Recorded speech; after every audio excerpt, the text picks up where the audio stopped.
Hi everyone and welcome. We are joined today by Jeffrey Hola a Sachs todos to y discuss bienvenidos. the Hoy nos acompaña developments Jeffrey in the Sachs Middle para hablar East. sobre los acontecimientos en Oriente Medio. Trump obviously ran Trump, on a peace evidentemente, se presentó platform, con una his plataforma America de paz, First es decir, as he América won the primero. election, and Ganó las I and elecciones y others yo, como are muchos quite otros, era bastante optimistic, yet optimista. it now Sin seems embargo, ahora parece claro que that se ha he has convertido en become otro a lover presidente president, mundial. and El ataque this is an sorpresa a Irán isotope on Iran aparentemente no ha as he salido became como se almost preveía, predicted, ya que forcing ahora the Israel leader of the necesita United que States Estados to Unidos join se in una a la on the guerra, war, and y Trump parece haber dado su appears that in respuesta his al pedir response ahora he la now calls evacuación de on Teherán. Tehran to be evacuated Vemos a from Estados Syria, Unidos the United concentrando sus States has capacidades much militares en la military región. capabilities in the region. ¿Qué opinas de esto?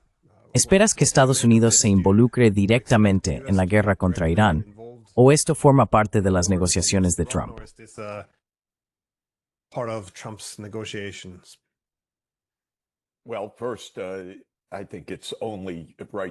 Bueno, primero, creo que lo correcto es decir que no lo sé, porque no creo que ninguno de nosotros lo sepa realmente.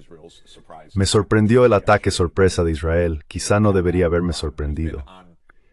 El ataque a Irán ha estado en la agenda de Netanyahu durante 30 años, absolutamente casi a diario.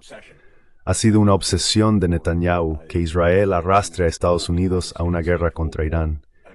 Al mismo tiempo, recuerda que justo antes de que comenzara este ataque por parte de Israel, Estados Unidos había anunciado que las negociaciones entre Estados Unidos e Irán tendrían lugar el domingo, es decir, hace un par de días mientras hablamos ahora, el martes 17 de junio, que habría negociaciones, que las negociaciones avanzaban, que estaban progresando.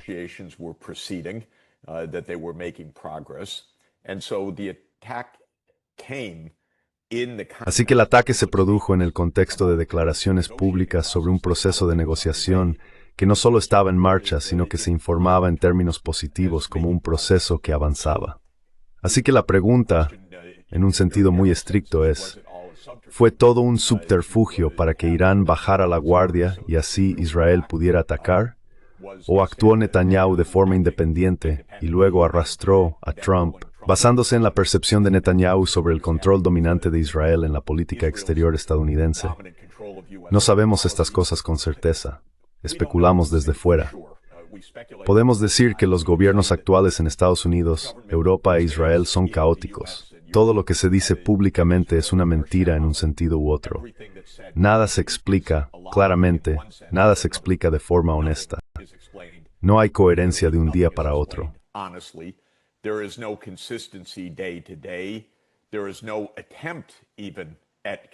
No hay ni siquiera un intento de coherencia.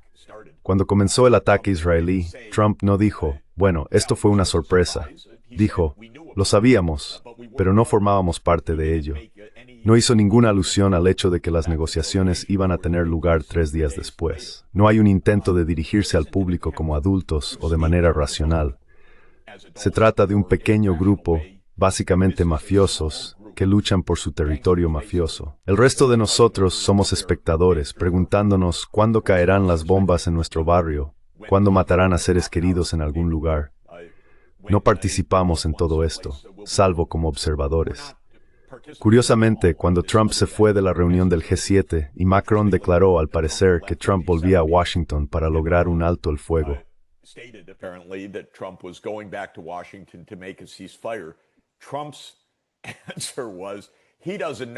la respuesta de Trump fue, él no sabe nada sobre lo que estoy haciendo, refiriéndose a Macron. Tengo algo mucho más grande que un alto el fuego en marcha. Este es el presidente de Estados Unidos reprendiendo públicamente al presidente de Francia, con quien acababa de reunirse, en un tuit público, o publicación pública, perdón, que demuestra que incluso en este supuesto círculo selecto de potencias nucleares, son unos mafiosos. No se hablan entre ellos, ni siquiera entre sí mismos, de manera honesta. Así que, Glenn, solo puedo empezar pidiéndote disculpas a ti y a todos. No sé la respuesta a nada de esto. Lo que sí puedo decir sin lugar a dudas es que el plan israelí en marcha para ir a la guerra con Irán lleva mucho tiempo gestándose.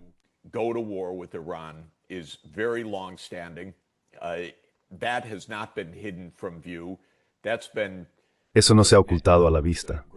Ese ha sido el mayor sueño de Netanyahu desde 1996. La filosofía y el enfoque de Netanyahu son dominar Oriente Medio utilizando el monopolio nuclear de Israel en la región para golpear, matar, asesinar y derrocar a cualquier gobierno que se oponga a las acciones de Israel. ¿Cuál es el objetivo final de todo esto? El objetivo final parece ser permitir que Israel defina sus propias fronteras de la manera que elija, que suavemente como quiera. Se podría decir, y lo escribo sin parar, que la forma en que elige definir sus propias control total sobre el territorio de la Palestina del mandato británico, lo que significa que Israel tendría el control total sobre Israel, Gaza, Cisjordania Este. Israel, Gaza, the West Bank, and East Jerusalem. But this may be naive because Pero esto puede ser ingenuo, porque parte de Israel, fanáticos religiosos, se remite a pasajes tempranos de la Biblia, en el Antiguo Testamento hebreo, que dicen que Dios prometió la tierra esencialmente desde el Nilo hasta el Eufrates, o quizá desde el Mar Rojo hasta el Eufrates, dependiendo de la interpretación. Pero en cualquier caso, la reivindicación es mucho mayor que la propia Palestina del mandato. Israel hoy ocupa partes del Líbano, partes de Siria, toda la Palestina del mandato, y no sabemos dónde se supone que debe terminar. Pero la doctrina básica de Netanyahu es que es una elección de Israel, no de nadie más, y que cuando llegue el momento decisivo, Estados Unidos respaldará la elección de Israel porque Estados Unidos está básicamente bajo el control del lobby sionista cristiano y judío e israelí que apoyará las acciones de Israel. Estamos viendo cómo esto se desarrolla de una manera asombrosa. we're watching this play out in an astounding way. Israel this year has been at war in Gaza, the West. Israel este año ha estado en guerra en Gaza, Cisjordania, Líbano, Siria e Irán. Ya sabes, es que esto no te lo puedes inventar. Es una guerra sin fin. Long-winded answer to your Añadiré una cosa más en esta respuesta tan extensa a tu pregunta inicial, y es, ¿cuál es su teoría de la guerra? Israel is La teoría de la guerra es particular. Israel es un lugar pequeño. Tiene menos de 10 millones de habitantes, o alrededor de 10 millones. Irán tiene más de 90 millones de habitantes. ¿Cuál es la teoría?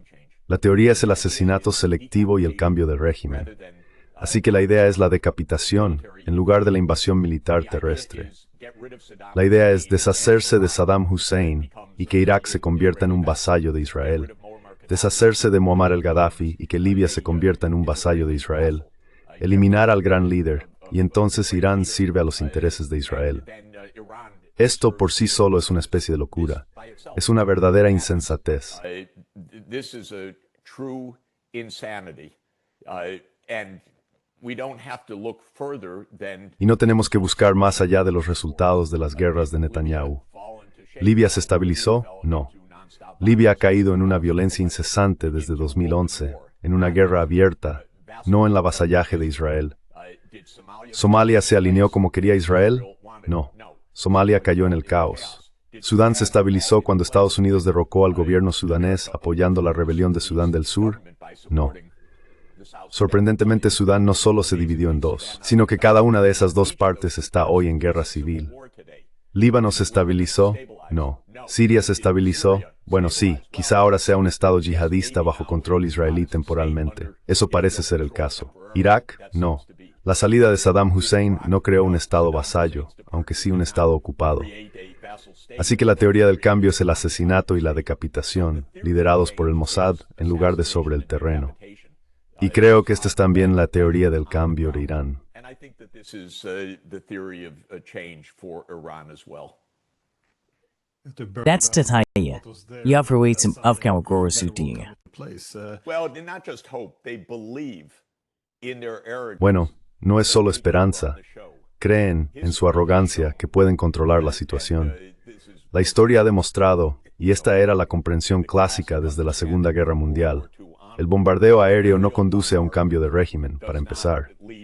Y en segundo lugar, incluso si logras asesinar a los líderes, tal vez puedas posponer o retrasar sus acciones un poco, pero no obtienes el tipo de control político que crees que vas a conseguir. But you don't get the kind of political control that you believe that you will.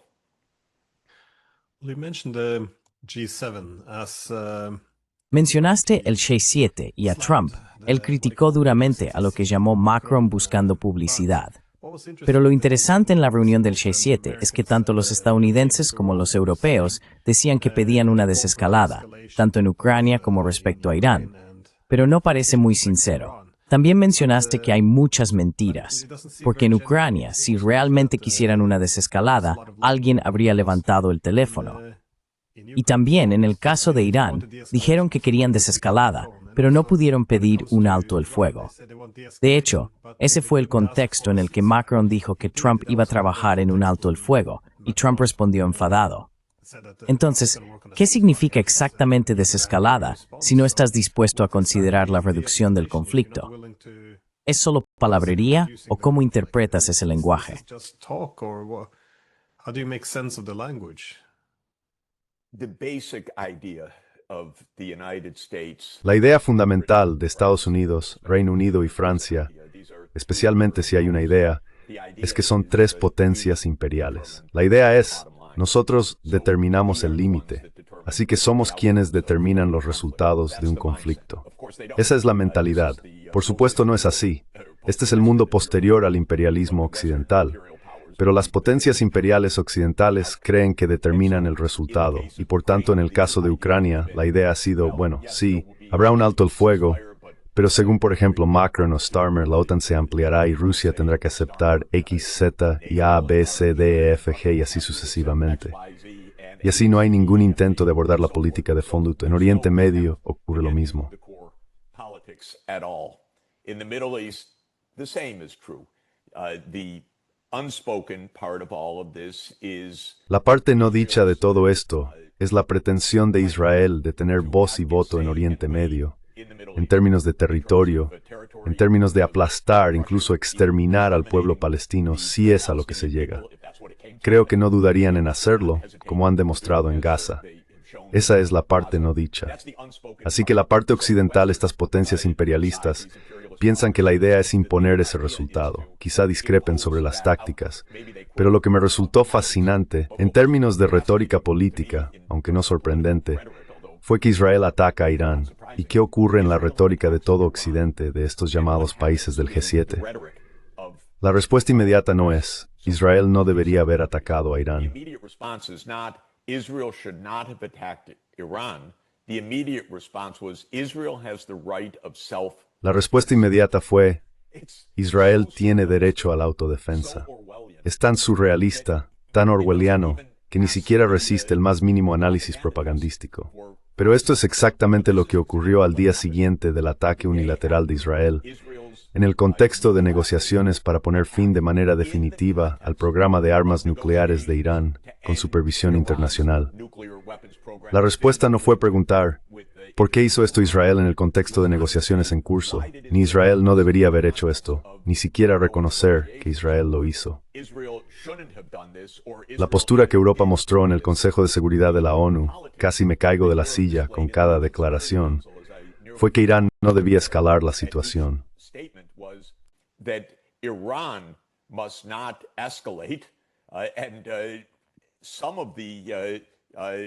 Y algunos de los embajadores que intervinieron, por ejemplo, la presentación absolutamente descarada del embajador danés en el Consejo de Seguridad, ni siquiera mencionaron que Israel había atacado a Irán. Esto es el Consejo de Seguridad de la ONU. Ni siquiera pudieron reconocer, justo al día siguiente de un ataque unilateral y no provocado en el contexto de negociaciones, que Israel había atacado a Irán. La única declaración hecha por el embajador de Dinamarca fue que Irán no cumplía, como si Israel ni siquiera es signatario de lo, y es la potencia nuclear de la región, y nunca permite inspecciones.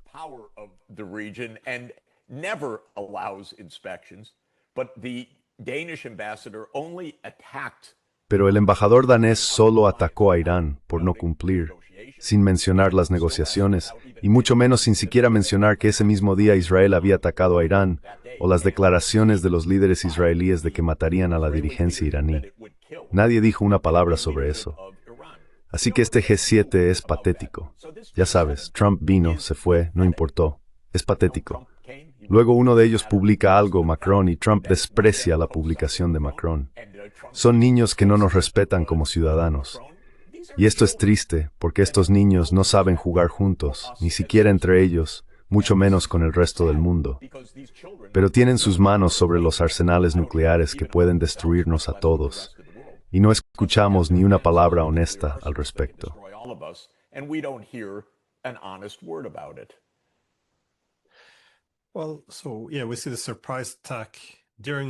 Bueno, sí, vemos el ataque sorpresa durante las negociaciones sobre reactores nucleares en Irán, lo cual debería haber alarmado mucho a todo el mundo.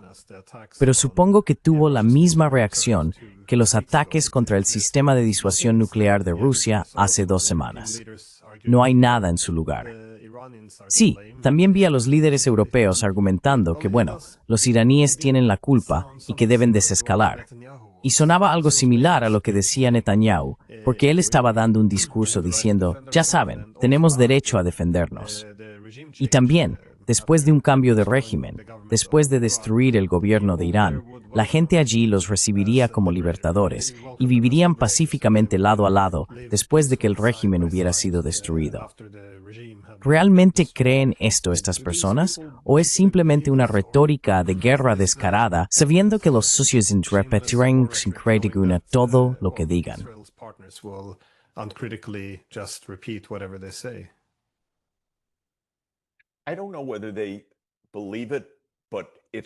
No sé si lo creen, pero no es la primera vez que lo dicen. Llevan diciéndolo 30 años. Netanyahu y sus aliados estadounidenses publicaron un documento en 1996 llamado Clean Break, Ruptura Limpia.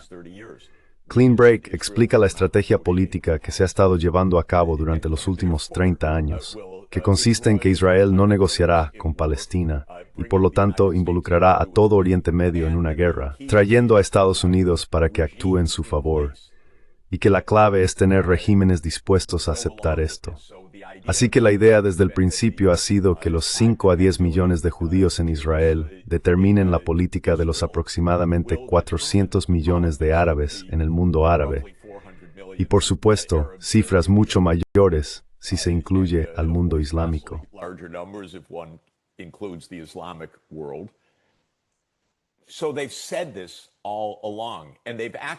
Así lo han dicho siempre, y han actuado en consecuencia, porque cada palabra que has escuchado respecto a Irán, Netanyahu, de hecho, utilizó casi palabra por palabra la misma retórica en otoño de 2002, testificando ante el Congreso de Estados Unidos sobre lo glorioso que sería derrocar a Saddam Hussein, cómo la gente de toda la región lo celebraría. De hecho, dijo específicamente que al derrocar a Saddam Hussein, los jóvenes de Irán se unirían a la causa, verían el fin del despotismo y así sucesivamente. Y lo mismo se ha creído sobre cada uno de estos líderes, Gaddafi, Assad, Saddam Hussein, el Ayatollah. La idea es este pensamiento mítico de que los matas, los reemplazas y entonces los sustitutos hacen lo que tú quieres.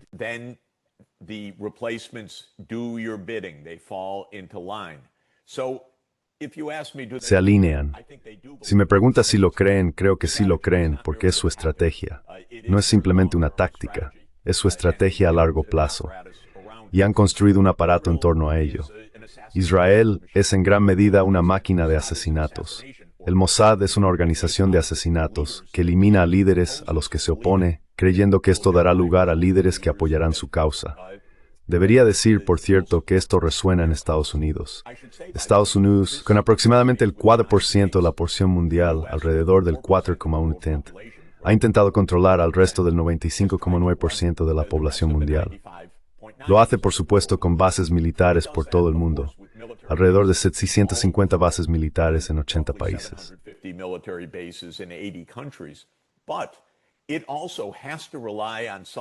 También tiene que depender de algo más eficiente, según cree, y eso es el cambio de régimen.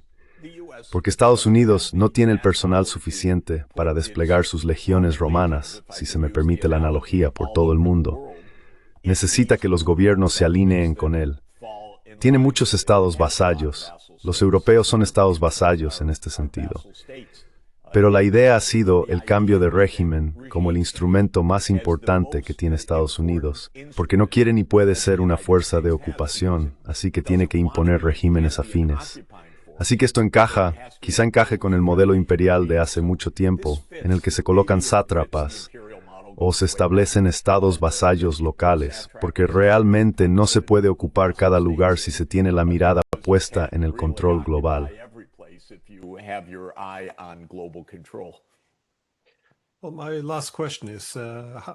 Bueno, mi última pregunta es, ¿cómo afectará esto al mundo en general? ¿Cómo reaccionarán Rusia, China y otras grandes potencias ante esto? Porque, obviamente, hoy no es un buen día para la diplomacia, ni para la confianza que podrían tener en la diplomacia con Estados Unidos. Pero también, ¿hasta qué punto ves la posibilidad de que esta guerra se extienda? Porque ya he visto algunos informes sobre Rusia y China reabasteciendo a Irán después de que fuera atacado.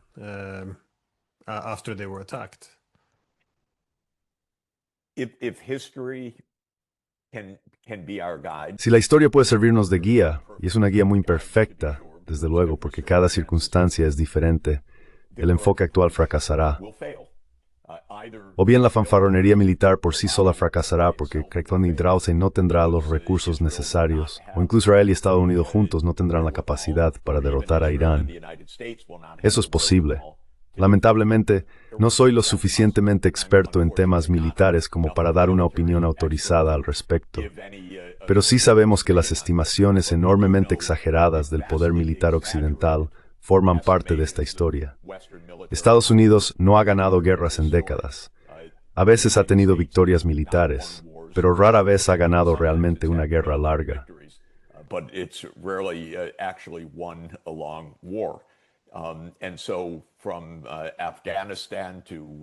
Y así desde Afganistán hasta Vietnam y en muchos otros lugares, este tipo de enfoque no ha funcionado. Y puede perder directamente en los combates aéreos, en la defensa antiaérea y en la capacidad de Irán para contraatacar y destruir ubicaciones críticas en la Israel poblada. Puede fracasar solo por esa razón. O puede fracasar porque las actividades nucleares de Irán se intensifiquen como resultado y nada de esto logre detenerlas. O por el hecho de que no haya un cambio de régimen. Creo que están intentando una decapitación no solo del liderazgo militar y científico, sino también del liderazgo político. Es probable que esto fracase, aunque no es imposible. Esto es una máquina de asesinatos.